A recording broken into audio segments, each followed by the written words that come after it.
Physics day number 3માં પેલો પહેલાં day 1 complete કે જેમાં આપણે સ્કેલર ક્વોન્ટિટી વેક્ટર ક્વોન્ટિટી એના નામ યાદ રાખ્યા. ડે 2માં થઈ ગયું fundamental quantity derived quantity. 7 fundamental quantity કીધી. LMT length, mass, time, electric current, temperature, intensity of light, quantity of substance. અને પછી 7 ડિરાઇવ્ડ ક્વોન્ટિટી કરી દીધી જે એના ઉપરથી બની. એટલે પહેલું કીધું એરિયા, વોલ્યુમ, ડેન્સિટી. પછી ચોથી કઈ દીધી? હા, વેલોસિટી, એક્સિલરેશન. પછી મોસ્ટ અહીંથી છઠ્ઠાથી ચાલુ થયું ફોર્સ અને પ્રેશર. તો એનો SI unit, CGS unit, MKS unit ને ઓલા MLT ફોર્મ્યુલા, ડાયમેન્શનલ ફોર્મ્યુલા. આજે આ ટોપિક આખો પૂરો જ કરવો છે. ડિરાઇવ્ડ ક્વોન્ટિટી બધી મેં કહી દીધી. એટલી યાદ રહી એટલે ઘણું છે. એમાં કાલની 7 પહેલાં કરાવી ને એ જ બહુ મોસ્ટ અહીંથી. અને આ બધા આપણા પાછા ચેપ્ટર છે. આ બધું ચેપ્ટરની અંદર આ બધું પાછું આવશે હજી. ત્યારે હું હજી પાછું કરાવીશ. પણ અત્યારે ખાલી તમે નામને યુનિટ એટલું તો યાદ રાખતા શીખો. આપણો ટાર્ગેટ એ આ તને હંમેશા પહેલાં ભેગા જ બોલાય. કઈ 3 ક્વોન્ટિટી થઈ? Work, power, energy. વર્ક તો આપણે ઓમાં વેક્ટર ચેપ્ટરમાં કરી ગયા મેથ્સમાં. છેલ્લું એ જ ટોપિક આપણે પૂરો કર્યો હતો. વર્ક ડન શું હતું? Formula force into displacement. જો આવી ગયું જો આમાં ફિઝિક્સની અંદર. તો આ તો તમને એમને આવડી ગયું. જો આપણે આવું ફોર્મ્યુલા લખ્યું હતું W=FD. પણ હવે આને ડિટેલમાં લખીએ મેથ્સની ભાષામાં. યાદ આવી ગયું ને? બહાર કરવા. એનો મતલબ એમ થયો ફોર્સ જે છે એ વેક્ટર ક્વોન્ટિટી, ડિસ્પ્લેસમેન્ટ વેક્ટર. પણ બે વેક્ટર ક્વોન્ટિટીનો ડોટ પ્રોડક્ટ થાય તો જોયું આવી થિયરી એમને આવડી જાય મેથ્સ આવડતું હોય તો આ સ્કેલર થઈ જાય. તો એનો મતલબ કે વર્ક ડન છે એ સ્કેલર ક્વોન્ટિટી છે. હાલો આટલી ખબર પડી ગઈ. ચાલો તો ફોર્સ વેક્ટર, ડિસ્પ્લેસમેન્ટ વેક્ટર. હાલો તો એક ફોર્મ્યુલા બની ગયું. વર્ક એટલે કે ફોર્સ ઇન્ટુ ડિસ્પ્લેસમેન્ટ. અરે આમાંથી એક્ઝામ્પલ પૂછે. આપણે હજી DD સેટના પેપર જોવા જ નથી જ્યાં સુધી એક આખું ચેપ્ટર પૂરું ના થાય. આમાંથી તમને ખાલી ફોર્સ અને વર્ક ડન આપી દી તો કેટલું ડિસ્પ્લેસમેન્ટ થયું હશે આવું ફાઇન્ડ કરી શકાય છે. હાલો તો ફોર્મ્યુલા ઉપરથી જ આપણે શીખીએ છીએ. તો હાલો હવે યુનિટ આવડી ગયા ને. ફોર્સનો યુનિટ, ડિસ્પ્લેસમેન્ટ આન્સર આવી ગયો ન્યૂટન ઇન્ટુ મીટર. એટલે વર્ક ડનનો યુનિટ છે ન્યૂટન ઇન્ટુ મીટર. ઓમ ન્યૂટન ઇન્ટુ મીટર. પણ એટલે એને એક નવું નામ આપી દીધું. ખરેખર વર્કનો યુનિટ તો જૂલ છે. તો જૂલ એટલે જ શું? Newton into metre. હાલો ભાઈ આ એના કયા યુનિટ થઈ ગયા? એ તો રોજની દર કરવાનું જ છે. હાલો ભાઈ SI યુનિટ થઈ ગઈ. હવે MKSમાં આ મેથડથી જ જવું પડશે. તો ન્યૂટન ઇન્ટુ મીટર, જૂલ. હાલો આટલું કમ્પ્લીટ. હાલો MKSમાં ફેર. અને એનો મતલબ હવે તમે સમજી શકો કે 10 ન્યૂટન જેટલો ફોર્સ આપવો જોઈએ એને લીધે 2 મીટર જેટલું ડિસ્પ્લેસમેન્ટ થઈ જાય છે કોઈ પણ એક ઓબ્જેક્ટનું. તો કેટલું વર્ક ડન કર્યું હશે? 20 જૂલ, 20 જૂલ જેટલું મેં કામ કર્યું કહેવાય. હાલો હવે ખબર પડી ગઈ. તો આ ત્રણ શબ્દ એવી રીતે જ બોલે. પહેલાં ત્રણની ડેફિનેશન સમજી લે. વર્ક એટલે કે કાર્ય કરીએ છીએ. પાવર એટલે કે ગુજરાતી હા હાવ સાચો શક્તિ. હાલો એ લખતા જ જાય ને આપણે. અને જોઈએ તમારામાં એનર્જી. આ ત્રણ હું કામ બોલાય? Work, power. તો પાવરનું ફોર્મ્યુલા છે. પાવર એટલે કે વર્ક અપોન ટાઈમ. વર્ક તો કરો છો પણ કેટલા ટાઈમમાં કરો છો. અને એનર્જી બોલાય છે પાવર ઇન્ટુ ટાઈમ. એટલે ત્રણ ભેગા જ આપણે યાદ રાખીએ. એટલે એવું અમે ગોઠવેલા જ રાખ્યા જ સહેલા જેવા. ત્રણ કેમ? Velocity, acceleration, displacement. એમ વર્ક, પાવર, એનર્જી. કઈ રીતે થોડુંક ડિફાઇન કરીએ. વર્ક એટલે કે કાર્ય. મેં તમને એક વર્ક ડન આપ્યું. જેમ કે જોઈ લીધું આજે આપણે હમણાં જ પહેલાં કે મેં તમને વર્ક ડન એટલું આપ્યું. ખાલી 14 ક્વોન્ટિટી યાદ રાખવી છે. તો એ વર્ક ડન કીધું. તો હવે તમને કાર્ય કરવાનું તો કીધું. આટલું વર્ક ડન તમે કેટલા ટાઈમમાં કરો છો એ તમારો પાવર બતાવી. તમારો પાવર બતાવે. મેં તમને 14 ક્વોન્ટિટી યાદ રાખવાનું કીધું. અમુક 1 કલાકમાં યાદ રાખી શકે, અમુક 15 મિનિટમાં યાદ રાખી શકે, અમુક ના જ વાંચે એ ના જ વાંચે. તો એ એનો પાવર બતાવે છે. થઈ ગયું. તો કેટલું વર્ક તો થાય છે પણ કેટલા ટાઈમમાં થાય છે એ એનો પાવર બતાવે. પાવર તો શરૂઆતમાં બહુ જોરદાર જ હોય, કેમ તો કે ડીડી સેટની શરૂઆત છે. આમાં આ વખતે તો ભૂકા બોલાવી દો એવું જ થાય. દર સેમમાં એવું જ કર્યું છે આપણે કે આ વખતે અમે ખબર જ છે કે 5 સેમમાં દાંધિયા જ કર્યા છે અને તમારા માટે તો સૌથી નસીબદારો તમે ડીડી સેટથી જ આગળ જવું. તો આમાં જો ફૂલ મહેનત કરી લે તો બધાય સારા માર્કે પાછા ક્યાંય પહોંચી જાય. તો ડીડી સેટની શરૂઆત છે એટલે પાવર તો સારો જ હોય. હા, આ વખતે ડીડી સેટમાં હું સારું કામ કરીશ, હજી દેખાતો નથી તો એ પાવર કીધો. પણ હવે અસલી તો એનર્જી છે કે આવો ને આવો પાવર પાછો કેટલા ટાઈમ સુધી ટકી રહે છે. શરૂઆતમાં તો બહુ ટકી રહે, પછી જોઈ એટલે હવે ખબર પડી ગઈ એટલો પાવર ટકાવી રાખવા માટે તમારામાં હોવી જોઈએ એનર્જી. હા, એટલે ત્રણ ભેગા થઈ ગયા, વર્ક, પાવર, એનર્જી. ઓમાં કેમ કીધું એક્સલરેશન દીધું ભાઈ કે વેલોસિટી પકડી એટલે ડિસ્પ્લેસમેન્ટ થયું. આમ યાદ રહી શકે. તો હાલો પહેલાં બધાના ઓલા મેઇન સૂત્રોને એ યાદ રાખી લઈએ. NK CGS બાજુ પછી જાય તો ન્યૂટન ઇન્ટુ મીટર જૂલ ખબર પડી ગઈ. હાલો ફોર્મ્યુલા બોલો. એટલે કે ફોર્મ્યુલા તો થઈ ગયું, યુનિટ બોલો. વર્ક, અરે વર્ક, અરે વર્ક હવે જૂલ થઈ ગયું. વર્ક એટલે જૂલ, જૂલ પર સેકન્ડ. ખરેખર જૂલ પર સેકન્ડ. તો જૂલ પર સેકન્ડને નવું નામ આપી દીધું કેમ કે ખરેખર પાવરનો યુનિટ તો વોટ છે. Watt is the power of unit. Done. Watt તો વોટનો મતલબ ખબર પડી કે જૂલ પર સેકન્ડ. એનો મતલબ કે આ ધારો કે 40 વોટની LED છે, ધારો કે કહી દીધું હવે તો 40 વોટની LED જેનો મતલબ ખબર પડી ગઈ ને કે આના ઉપર 1 સેકન્ડમાં 40 જૂલ જેટલું વર્ક ડન થાય છે. એટલે 40 વોટનો પાવર અત્યારે એ ખેંચી લે છે એમાંથી. હલો ભાઈ, તો વોટનો મતલબ એ ખબર પડી ગઈ. જો આમ યુનિટ યાદ રખાય. હલો આમાં આવો, એનર્જી એટલે પાવર ઇન્ટુ ટાઈમ. તો પાવરનો યુનિટ શું લખ્યો તો કે જૂલ પર સેકન્ડ. હા, એ થાય, તમે સાચા દો.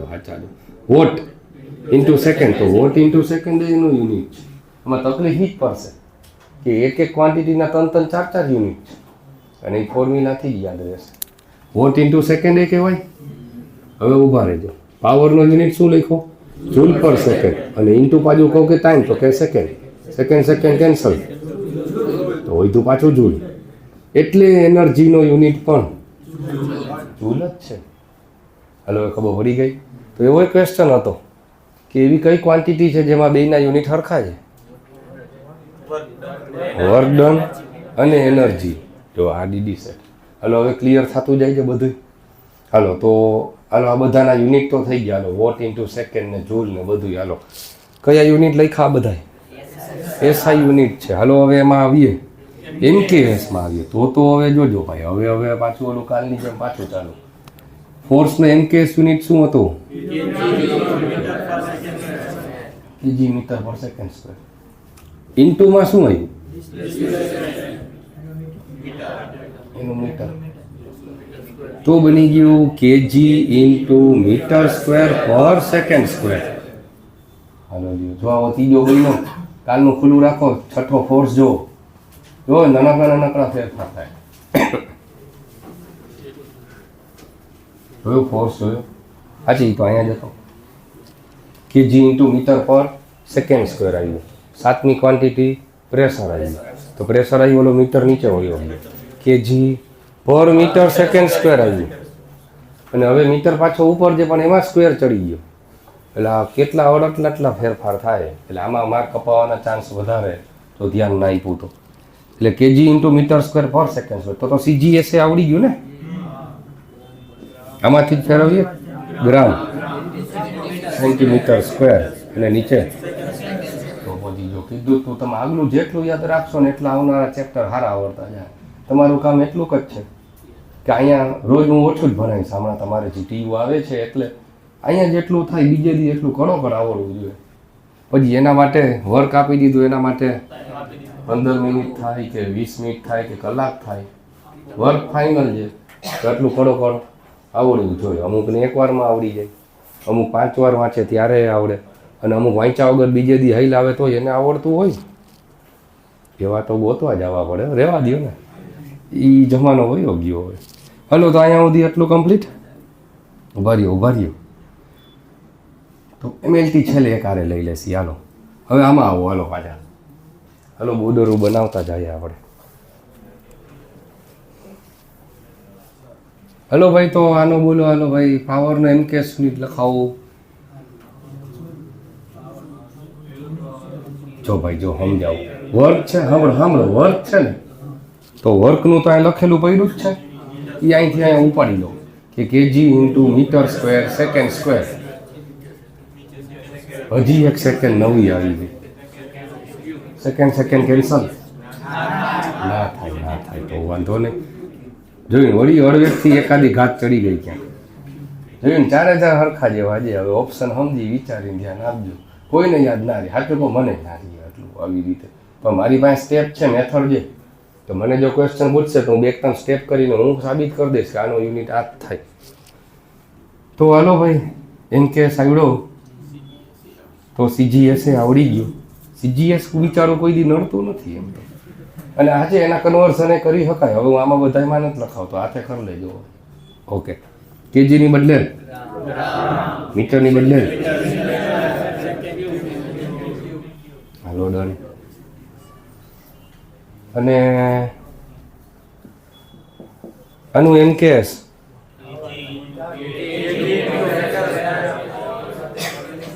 ડાયરેક્ટ જ લખ નાખો, લપટ નથી કરવી. એ કે ક્યુબ ના આવે ભાઈ, પાવરનું આવે. તો જો હમણાં તો કીધું કે ભાઈ આનો યુનિટ છે, એ જ આનો યુનિટ છે, તો આનો એમ કેસ હોય, એ આનો જ એમ કેસ હોય ને, હું કામ લખું કરો? તો આનો CGS એ આનું વાત થાય ને. હાલો ભાઈ, તો 3 નવી ક્વોન્ટિટી યાદ રાખવાની થઈ, 10 ક્વોન્ટિટી થઈ. હવે ધીરે ધીરે પ્રેશર વધે છે. હાલો તો હવે કામ કરી નાખો, ઓલી કાલની રમતે પૂરી કરી લે. MLT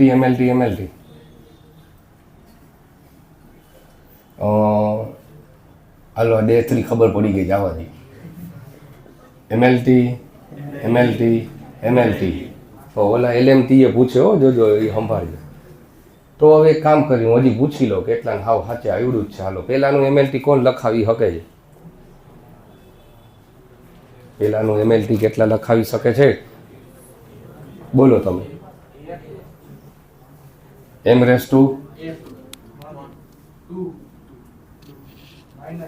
હાઈ સાચું. હાલો આવડી ગયું, હાલો વાંધો નહીં. અમુકને તો મારી મહેનત વાંધો નથી આવતી. હાલો ભાઈ, એમ એટલે કે માસ. જેટલા ના આવડ્યું એની મને ચિંતા છે, મૂંઝાવમાં એને મને પૂછી લેવાનું કે ના આવડ્યું તો હું શીખવાડ દઉં. તો મોબાઈલ થોડીક વાર આમ ઉપર કરી દો ને, ખાલી ટ્રાયપોડ એને હળી ના કરો, ટ્રાયપોડ આમ ખેંચી દો, તમારી બાજુ ખેંચી દો, નમાડી દો તમારી બાજુ. હા બસ. હલો ભાઈ, MLT ખબર પડી ગઈ. કેજી આવ્યું 1 વાર એટલે માસ 1 વાર, મીટર આવ્યું 2 વાર, અને સેકન્ડ આવ્યું 2 વાર, જે પણ ડિનોમિનેટર એટલે -2. તો હવે આનું MLT કોણ લખાવી શકે છે? હાઈ સોઈતા તો ખરી કાંઈક તો બોલો જોઈએ.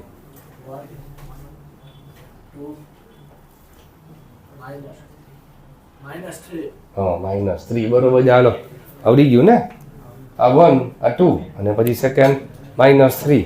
તો આનું MLT નથી પૂછવું, નથી, મને ખબર હતી. આમાં બધા હાઈલા જ આવશે, વાંધો ત્યાં જ છે. સેલા બધા હાઈલા આવશે.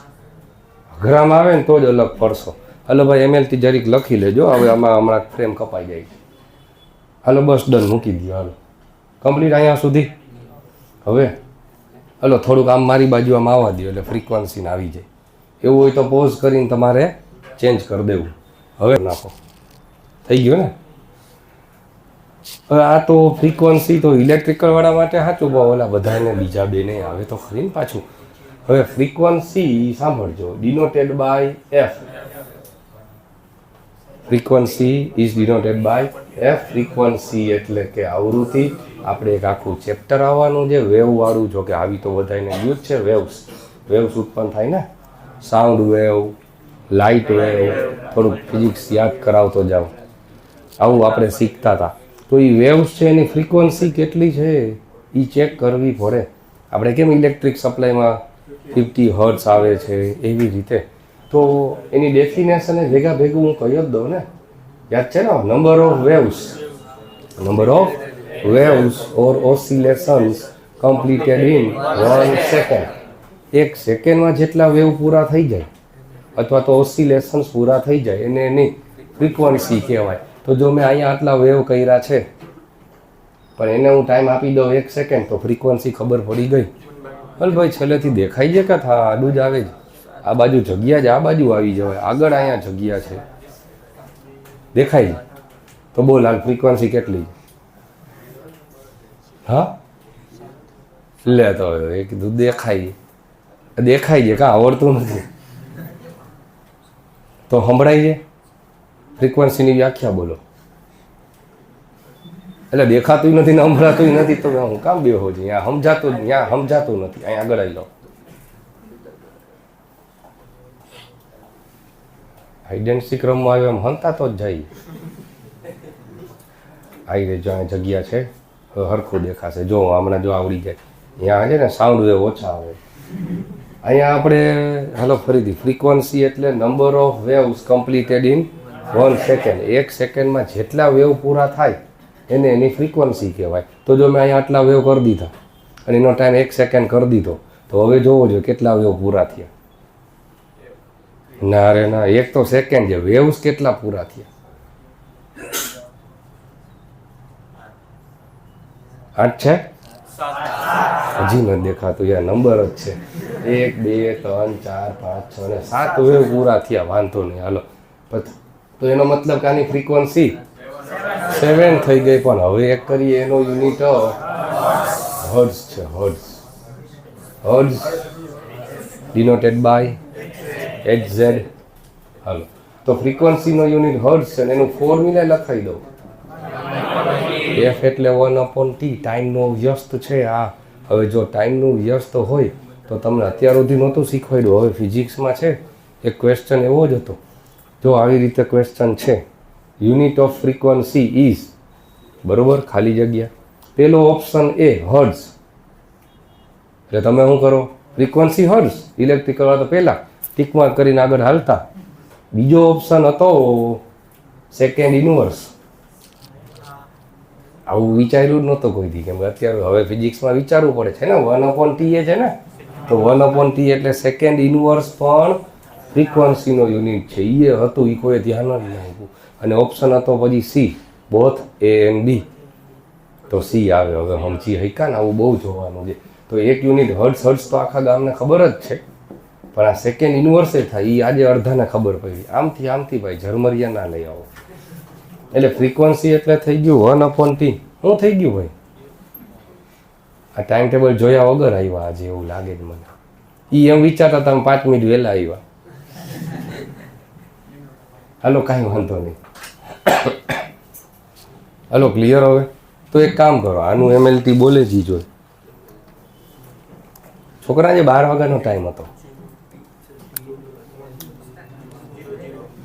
હાલો આનું MLT યાર આવા સેલામાં યાર તમે બોલો તો પછી યાર 0 ફ્રીક્વન્સીમાં હું માસ ને લેન્થ ને ખાલી ટાઈમ જ ઇન્વર્સમાં હતો. એટલે MLT આવી રીતે થાય.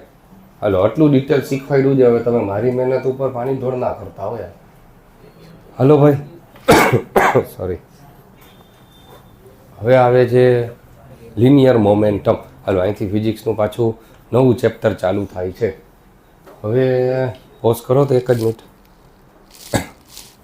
વહી ગઈ છે તો. હલો ભાઈ અહીંયા સુધી ડન. 11 ક્વોન્ટિટી કમ્પ્લીટ કરી.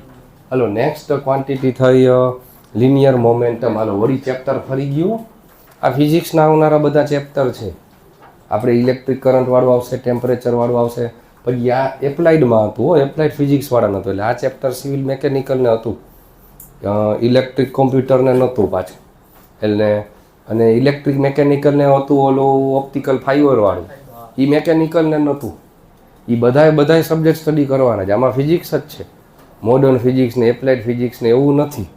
એટલે તમારે એક ચેપ્ટર બધાને એક્સ્ટ્રા જે હવે કે જે તમે સેમ 1માં સ્ટડીએ નથી કર્યા.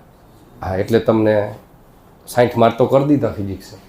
તો હાલો ભાઈ હવે નવું આ ચેપ્ટર જે છે એ સર્ક્યુલર મોશનવાળું ચેપ્ટર છે. સર્ક્યુલર મોશન જે તમે કંઈ કહેતા હતા ને એનું ગુજરાતી, શેનું ગુજરાતી?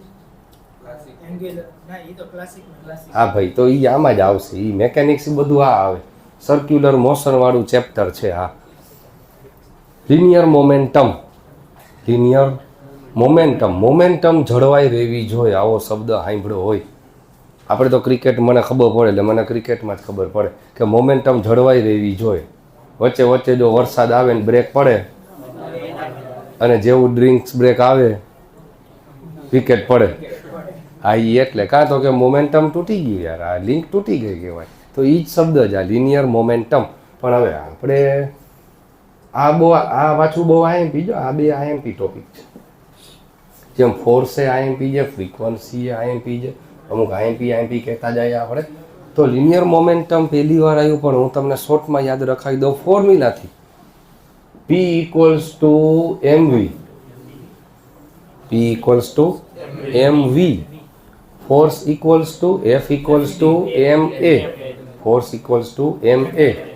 ભાઈ છેલ્લે હજી પાછો ઓલો અહીંયા ના દેખાતો, હજી અહીંયા જગ્યા છે ભાઈ. ઓલો હા બસ તો વાંધો નહીં. તો આ લાલા હું લખ્યું છે વાંચી દેજો.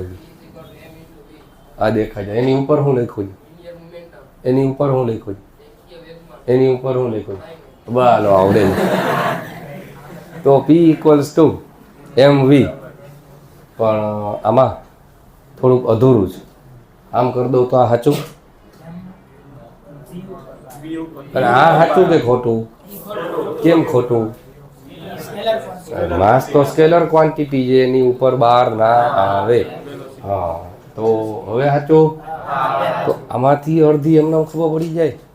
તો આ થઈ ગઈ સ્કેલર ક્વોન્ટિટી, આ થઈ ગઈ વેક્ટર ક્વોન્ટિટી. કોઈ પણ વેક્ટર આરે સ્કેલર મલ્ટીપ્લાય થાય તો આન્સર એ વેક્ટર જ રહી. આપણે વેક્ટરમાં હતા 2a 3b 4c વાળું સ્કેલર મલ્ટિપ્લિકેશન, એટલે જ મેં એવી રીતે શીખવાડ્યું હતું. તો ભાઈ તો એનો મતલબ એમ થઈ ગયો લિનિયર મોમેન્ટમ કેવી ક્વોન્ટિટી થઈ? વેક્ટર ક્વોન્ટિટી છે. તો વર્ક ડન એ સ્કેલર ક્વોન્ટિટી છે. બે વેક્ટરનો ડોટ પ્રોડક્ટ થાય તો આન્સર સ્કેલર આવે. યાદ આવે ને આવું બધું? હાલો એના ઉપરથી છે. તો P equals to mv, એટલું યાદ રહી જાય તો આના ઉપરથી તમને સ્ટેપ તો મેં શીખવાડ્યા છે. P જો linear momentum is denoted by P. P એટલે કે m ઇન્ટુ v. તો હવે એક કામ કરીએ તો લિનિયર મોમેન્ટમનો મતલબ આવો છે, માસ ઇન્ટુ વેલોસિટી. કે કેટલું માસ કેટલી વેલોસિટી પકડે છે. હાલો એ ખબર પડી ગઈ. તો હવે એક કામ કરો, માસ અને વેલોસિટી લિનિયર મોમેન્ટમ સમજાવવા માટે એક એક્ઝામ્પલ આપી દો કે ભાઈ આપણે એક કામ કરીએ. એક નાનકડો પથ્થરો લઉં છું, નાનકડો પથ્થરો બરાબર ને, અને જોરથી ફેરવીને ઘા કરું તો લાગશે. ઓકે ઉભા રહીએ. આટલો મોટો પથ્થરો લઉં છું અને હવે તે વળ્યો એટલો ઉપાડીનું ઘા કરું, બેમાં ફેર ખબર પડી ગઈ? શું ખબર પડી ગઈ? માસ ઓછો હતો ફેરવીને ઘા કરી હૈકા, માસ વધારે હતો ત્યાં વાં ઉધીએ ના પડે, છેલ્લી દિવાલ ઉધીએ ના પહોંચે. થઈ ગયું ને? બીજું એક તો એમાં મેં એક્ઝામ્પલ આપ્યું માસનું ઓછું વધારે થયું. હવે બીજું એક એક્ઝામ્પલ આપું છું કે ગન, બંદૂકની ગોળી હાથમાં લઈને કોકને મારું છું, કાંઈ ના થાય. હવે એની જ ગોળી ગન, તમે તો ફ્રી ફાયર વાળા છે, હવે મારી એ જ જોઈએ તો એ લિનિયર મોમેન્ટમ એને કર્યો હું એ જ માસની વેલોસિટી વધારી દીધી. હા એટલે એને લીધે આ લિનિયર મોમેન્ટમ થયું. તો એના માટે છે આ મોશન વાળું ચેપ્ટર. ચાલો થોડીક હાઇલાઇટ આપતા જાય ને આપણે પહેલેથી. તો હાલો ભાઈ, તો એનો યુનિટ લખી શકો છો ને? માસ એટલે કેજી, વેલોસિટી એટલે વળી નવું આવ્યું, પેલા 1 2 3 બધા નીકળી ગયા. કેજી ઇન્ટુ મીટર પર સેકન્ડ, કેજીએમ પર સેકન્ડ થઈ ગયું એનકેએસ. અને આનો એનકેએસ યુનિટ જ છે ભાઈ, એસઆઈ ઈ જ છે ને એમકેએસ ઈ જ છે, કેમ કે એને કોઈ બિચારા નામ જ ન થાય બીજું. હવે આ બધા થાકી ગયા તમારી જેમ. તો હવે સીજીએસ આવડી જાય ને, કેજીની બદલે ગ્રામ. પણ એનું કન્વર્ઝન પૂછી શકે કે MKS linear momentum equals to કેટલું સીજીએસ લિનિયર મોમેન્ટમ. આપી દો આન્સર તમે જ, મોટે થાય. હવે 10 રેઝ ટુ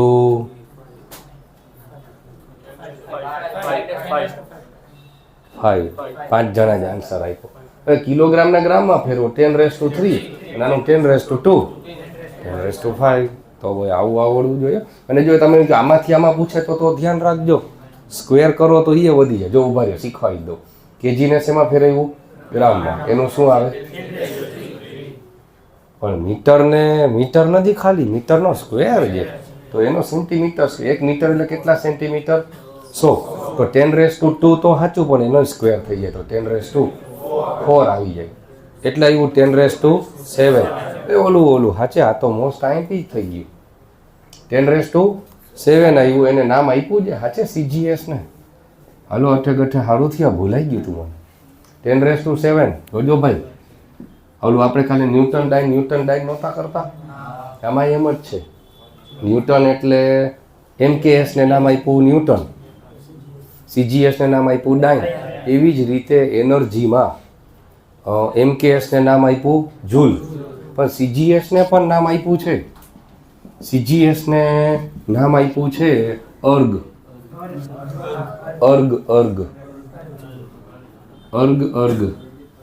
બે વાર નહીં, એક જ વાર અર્ગ. આ તો તમને સમજે પહેલી વાર આવ્યું એટલે. તો આવો ક્વેશ્ચન અહીંથી બની જાય. અહીંથી ક્વેશ્ચન 1 જૂલ એટલે કેટલા અર્ગ થાય, તો સાબિત થઈ ગયું. સારું થયું અટે ગટે આપણે ઓટોમેટિક અહીંયા પહોંચી જ જાય. તો આવા કન્વર્ઝન 3 થઈ ગયા મારા પ્રમાણે. 1 ન્યૂટન એટલે 10⁵ ડાય. ઓલું ઓલું પ્રેશર ને MKS ને CGS તો 10 થાય. અને ત્રીજું જૂલ એટલે 10⁻7 અર્ગ થાય. વાહ વાહ. હાલો તો હાલો અહીંયા સુધી કમ્પ્લીટ. હાલો આને કહેવાય લિનિયર મોમેન્ટમ. હવે આવે છે 13મી ક્વોન્ટિટી, ઇમ્પલ્સ ઓફ ફોર્સ.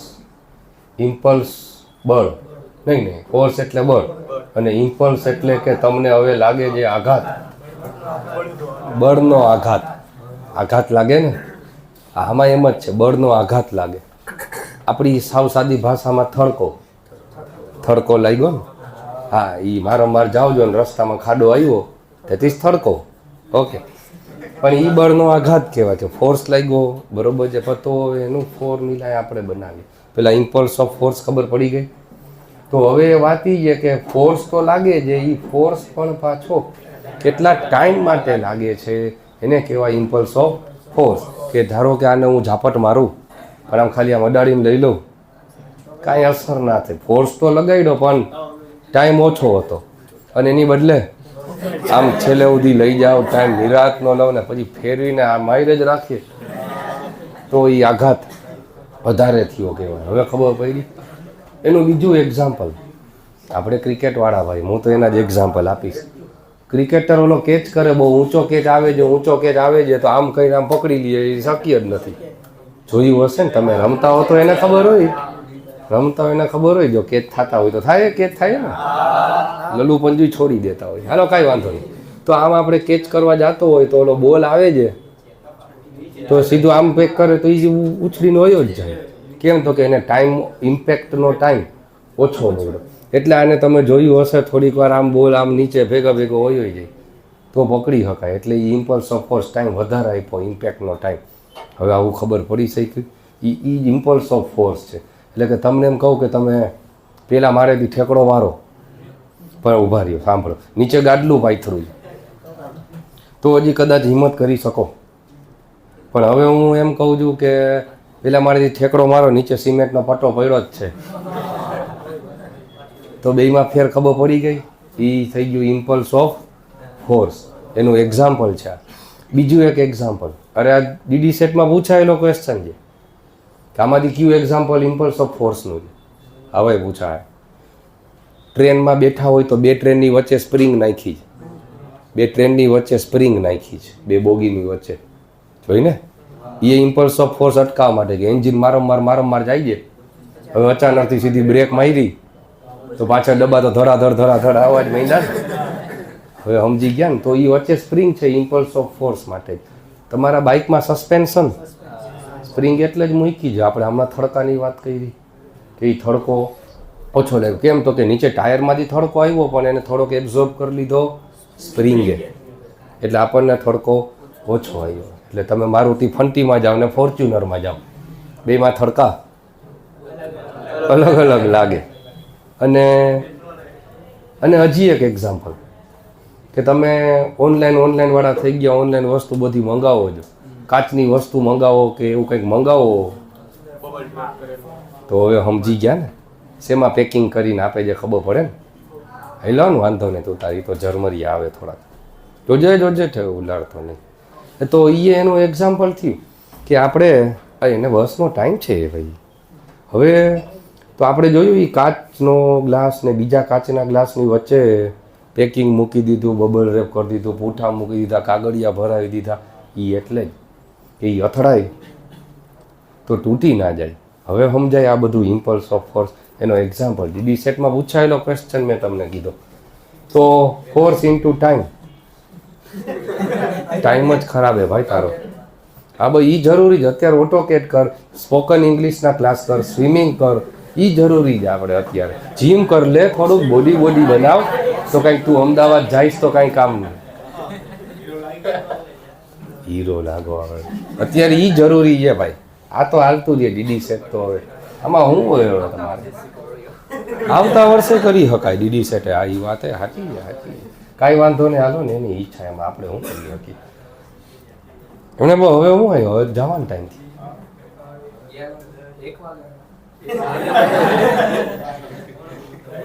એને એમ જે હું ખાલી 10 મિનિટ મોડો આવ્યો એવું તને છે, પણ તું 1 કલાક મોડો, ક્લાસ પૂરો થાય. હાલો કાંઈ વાંધો નહીં, હવે નસીબ. ગામના મેસેજ વાંચો, અમારા મેસેજ નથી વાંચો. કાંઈ વાંધો. હાલ ભાઈ હાલ. હંમેશા ક્લાસના ટાઈમ ટેબલ હોય ને, પિન સોફ્ટવેર વોટ્સએપ એટલે જ બનાવ્યું કે ઉપર પિન કરીને રાખો ને તો પેલો મેસેજ એ જ દેખાય કે ટાઈમ ટેબલ આવું છે. પિન જ છે તો હવે મોટિવ કાંઈ તો પિન નહીં, બીજો ટાંચડો લેતા હોય પિનમાં જો ના ખબર પડશે. હાલો જલ્દી આપણે ઓલું સાચે ઓલું આની જીબી વધી જાય, મેમરી વધી જાય. આમાં આવો. હાલો તો ફોર્સનો યુનિટ જોજો. ફોર્સનો યુનિટ ન્યૂટન, ટાઈમનો યુનિટ તો આનો યુનિટ બન્યો ન્યૂટન ઇન્ટુ સેકન્ડ. તમે કે ગોતો માંડી ગઈ તો આવેલો જ છે નહીં, જરાક ફેર થઈ ગયો. ન્યૂટન ઇન્ટુ મીટર છે, ન્યૂટન ઇન્ટુ સેકન્ડ છે. હાલો ખબર પડે છે. તો ન્યૂટન ઇન્ટુ સેકન્ડ તો કયો યુનિટ થયો? SI unit. ઇમ્પલ્સ ઓફ ફોર્સનો જ એસઆઈ યુનિટ થયો. પણ હવે આપણી નિયમ પ્રમાણે એમકેએસમાં તો ફેરવીએ તો બહુ ઇન્ટરેસ્ટિંગ થિયરી આવશે. ન્યૂટનનું એટલે ફોર્સનું એમકેએસ મુકાવો તો કેજી મીટર પર સેકન્ડ સ્ક્વેર ને ઇન્ટુમાં આવ્યું સેકન્ડ કેન્સલ તો વધ્યું શું? કેજી મીટર પર સેકન્ડ. શું થયું? આજ આવી ગયું એ જ છે. હા તો બે એકબીજાના ભાઈબંધ જ છે, બે ઇક્વલ જ થઈ ગયા. આનો મતલબ આપણી ચેપ્ટર કરશી ત્યારે પાછું આ કહીશ. વળી બીજી ક્વોન્ટિટી આવી જાય એમાં બેના યુનિટ સરખા છે, કેજી મીટર પર સેકન્ડ, કેજી મીટર પર સેકન્ડ. આનો એ જ છે. હાલો હવે ખબર પડી ગઈ. તો આનો SI unit newton into second હવે લખી શકશો, કોઈ આપવાવાળું નહોતું ને. હાલો હવે ખબર પડી ગઈ. આ બે બહુ મોસ્ટ આઈમ્પી થિયરી, એટલે જો આપણે આઈમ્પી ટીક માર્ક કરતા જ જઈએ પેપરમાં છે. હાલો છેલ્લી હવે આ 3 પ્રોપર્ટી છે, એક ટાઈપની પ્રોપર્ટી છે. આમાં હવે સિવિલ મેકેનિકલ વાળા ફાવી જાય, આમાં ઇલેક્ટ્રિકલને કાંઈ ના ખબર પડે. તો હવે સૌથી પહેલી પ્રોપર્ટી કઈ અહીંથી ચાલુ કરીએ. સૌથી પહેલી પ્રોપર્ટી કઈ છે? ઇલાસ્ટિસિટી. પણ જો કે એમ તો સાંભળેલું તો હોય એટલે ખબર હોય કે મટીરિયલ કેટલું ઇલાસ્ટિક છે. આપણે તો ડાયરેક્ટ સ્ટ્રેસ એન્ડ સ્ટ્રેન ને કેટલું કરી ગયા, સિવિલ મેકેનિકલ આવા શબ્દો સમજી શકે જ. તો ઇલાસ્ટિસિટી એટલે કે કોઈ પણ એક મટીરિયલ છે એના ઉપર ફોર્સ લગાડો તો મટીરિયલ એક્સપાન્ડ થાય અને મૂકી દઈએ તો ઓરિજિનલ શેપ અને સાઇઝ રિગેન કરી લે. This property is defined as elasticity. એની ગુણધર્મો છે. તો રબરની ઇલાસ્ટિસિટી વધારે કહેવાય કે સ્ટીલની ઇલાસ્ટિસિટી વધારે કહેવાય? સ્ટીલની. ખબર જ હતી, બધા રબર જ કરશે. કોણ કેટલું ખેંચાઈ જાય એ ઇલાસ્ટિસિટી નથી. જે ઝડપથી ઓરિજિનલ સ્થિતિ ધારણ કરે એ ઇલાસ્ટિસિટી છે. આખું ગામ આ જ આન્સર આપે. તમે કેવું થોડું એ કરી લે, ગૂગલ સર્ચ કરી લેજે ઘરે જઈ નિરાતે. એનું જ માનો ને તમે, અમારું ક્યાં માનો જ છો હવે? હા એ કેવું થોડું, આ તો જોઈ લેજે ને. સ્ટીલ ને તમે મૂકો વધારે ઝડપથી ઓરિજિનલ શેપ અને સાઇઝમાં આવી જાય, ત્યારે રબરને ઉલટાની વધારે વાર લાગે કેમ કે એને ખેંચી વધારે લીધું હોય ને. એટલે એવું જ. એટલે જોજો ઇલાસ્ટિસિટી રબરની વધારે નથી, સ્ટીલની વધારે હતી. હાલો આજે એક અંધશ્રદ્ધા દૂર થઈ ગઈ. હા, કોણ વધારે ખેંચાય એને ઇલાસ્ટિસિટી ના કહેવાય. હાલો ખબર પડી ગઈ ને. તો ઇલાસ્ટિસિટીનો યુનિટ છે force upon area. Force upon area એટલે ન્યૂટન પર મીટર સ્ક્વેર, પણ એના ડાયમેન્શન બહુ નાના હોય તો ન્યૂટન પર mm સ્ક્વેર પણ લખી શકાય. મીટરની બદલે એટલે ઇલાસ્ટિસિટીના યુનિટ જરીક ધ્યાન રાખજો. ખરેખર ઇલાસ્ટિસિટી તો પ્રોપર્ટી છે, પણ એની અંદર આવે ઇલાસ્ટિક કોન્સ્ટન્ટ. બધા મટીરિયલની ઇલાસ્ટિસિટી અલગ અલગ હોય. આ એનો યુનિટ છે. ઇલાસ્ટિસિટી તો પ્રોપર્ટી. પછી આવે છે એક viscosity. Viscosity pressure into time. Pressure into time એટલે મેં સીધું લખી દીધું પાસ્કલ ઇન્ટુ સેકન્ડ, કેમ કે આ બહુ આઈએમપી મન નથી દેખાતું એટલે મેં ઝડપથી જવા દીધું. Pascal into time. પણ વિસ્કોસિટી શું પ્રોપર્ટી છે? વિસ્કોસિટી એટલે કે લિક્વિડ માટે જ યુઝ થાય, કે લિક્વિડ આપણી ભાષામાં કેટલું ઘાટું પાતળું છે એની વિસ્કોસિટી કહેવાય. કે અહીંથી હું આ ટાઇલ્સ ઉપર અહીંથી પાણી રેડું તો છેલ્લી સુધી પહોંચશે, પણ એટલું ને એટલું હું ઓઇલ રેડું અહીંથી ના પહોંચે, ડ્યુ ટુ વિસ્કોસિટી. એની વિસ્કોસિટી કહેવાય. અને છેલ્લી ક્વોન્ટિટી ફાઇનલી સરફેસ ટેન્શન. હવે ટેન્શન હોય ગયું. સરફેસ ટેન્શન આ પ્રોપર્ટી પણ લિક્વિડની જ છે. આ કમ્પલસરી સોલિડની જ છો. લિક્વિડમાં ઇલાસ્ટિસિટી ના હોય, પાણીને ખેંચ્યું મૂકો પાછું આવી ગયું, એ ના થાય. આ લિક્વિડ માટે છે. આ પણ લિક્વિડ માટે જ છે. એનો બેસ્ટમાં બેસ્ટ એક્ઝામ્પલ આપણે તમને એમને સમજાવી તો દે, પણ હાચે મારે પહેલાં ઓલો એક્ઝામ્પલ પછી પહેલાં મને યુનિટ રમી લેવા દો. ફોર્સ અપોન લેન્થ, કે કેટલા લેન્થમાં કેટલો ફોર્સ લાગે છે. આના પછી હજી કાંઈક એક રીએ છે. બસ આટલી તો ઘણી હવે, આટલી તો બહુ યાદ રાખશો. કેટલો ફોર્સ લાગે છે, કેટલી લેન્થ પ્રમાણે લાગે, તો એનો યુનિટ યાદ રહી ગયો. ફોર્સ એટલે તોય પાછું જોવા ગઈ કે એ તો આવેલો જ છે, તોય બટકાઈ ગયા. એ તો ન્યૂટન ઇન્ટુ મીટર છે, આ ન્યૂટન પર મીટર છે. જોજો ભાઈ. તો હવે સરફેસ ટેન્શનનું એક્ઝામ્પલ એ છે કે એનું એક એક્ઝામ્પલ આપી દઉં. સ્વિમિંગ પુલમાં ધુબાકા માર્યા, આવી હળી કરી, એક બોલ લીધો, ઓલો તેદી સમજાવવા તો આવ્યો તો કાં હાચે સરફેસ ટેન્શન. તો આપણે એ પાણીમાં બોલ ડૂબાડવાની ટ્રાય કરી, એ થોડો ડૂબે. એ તો તમે અંદર પ્રેસ કરી જ રાખો, પછી મૂકો જોઈએ તો જે થાય that is due to surface tension. પાણીનું સરફેસ હતું ને બહારનું લેયર, એ એક ટેન્સાઇલ મેમ્બ્રેન તરીકે કામ કરે, સ્ટ્રેચ મેમ્બર તરીકે, એટલે કે રબર બેન્ડની જેમ કામ કરે. એટલે તમે બોલ આમ જવા દીધો ને જેવું મૂક્યું ઓલું રબર બેન્ડ ઉપર, રબર બેન્ડની જેમ કામ કરે. ઓલા તમે નાનકડા હતા, ઓલા બે આંગળા વચ્ચે રબર ભરાયું હોવું જોઈએ, બસ તો જ તમે બચપન સારું હતું.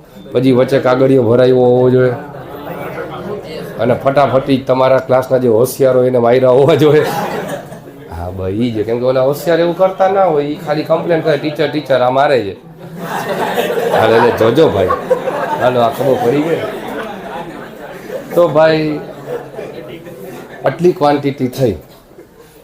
હવે કાલે તમારા માટે છેલ્લો ચાન્સ છે. જો કાલે આ કોઈને યાદ ના રહ્યું તો કાલથી તમારો ક્લાસ બંધ. હા, હોવું જ જોઈએ. ઓકે, આજ માટે ઘણું છે. હાલો.